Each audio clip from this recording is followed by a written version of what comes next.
Peters, politics reporter for the New York Times, and Michael Allen, former special assistant to President George W. Bush, a former member of the NSC and former staff director with the House Intelligence Committee, currently managing director at Beacon Global Strategies. Michael, I want to start with you. The president basically tweeting this morning that if any of this were true, a lot more people than one single whistleblower would have come forward.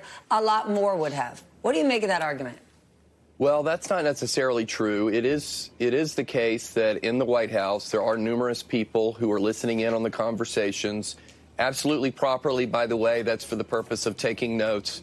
A greater number of people see transcripts. But I don't think it's the case that just because one person has come forward that others wouldn't or couldn't corroborate that story. But this is going to set up yet another constitutional showdown between the rights of the Congress and the president's privileges vis-a-vis communications and what we generally call executive privilege. These seem to happen weekly in the Trump administration. All right, Ashley, how close are we to connecting the dots between this complaint and all these news events that we've had going on involving Ukraine over the last few months? What are the puzzle pieces still missing?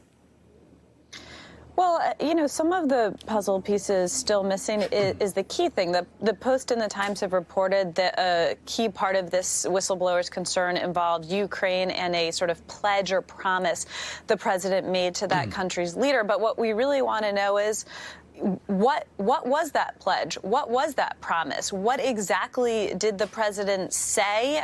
Did he say, as people are sort of surmising but have not, verified, because no one right now is able to talk freely, that the president seemed to threaten to withhold aid from Ukraine unless the country was willing to look into his political rivals for 2020? I mean, I think the key thing is what actually was the whistleblower's concerns. And we also know that while a key focus of the concern was this conversation that centered around Ukraine, there's also reporting that it wasn't just this one instance. It was a collection of concerns. So what are these other issues that prompted a whistleblower to take this pretty dramatic step? All right, right there on your screen, I want to point out President Trump and First Lady Melania Trump waiting to greet the Prime Minister of Australia. Michael, I want to play for you how the Ukrainian government described that phone call in question. Actually, I have it here. Donald Trump is convinced that the renewed Ukrainian authorities will be able to quickly improve Ukraine's image and complete investigations into corruption cases that have hampered Ukraine-U.S. cooperation.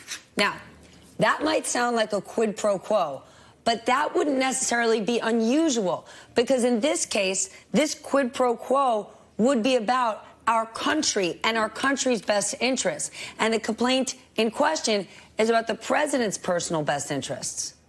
You're onto something. Listen, I think if it were strictly, hey, listen, you need to get your act together on corrupt government officials in Ukraine, and then I'll send over the aid, I think that's totally permissible. But if it's to the president's political interest, i.e. investigate someone in particular and turn over dirt to me for my political use and my electoral benefit, that's a whole different kettle of fish.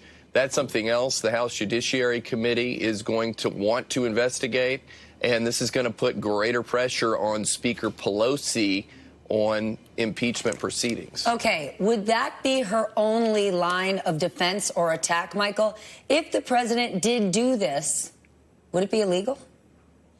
This is a really hard case. I think if it's to his electoral benefit, it certainly might reach the levels of the standards in the Constitution about being high crimes and or misdemeanors. And so, that's intentionally vague. Sometimes it's in the eyes of the beholder.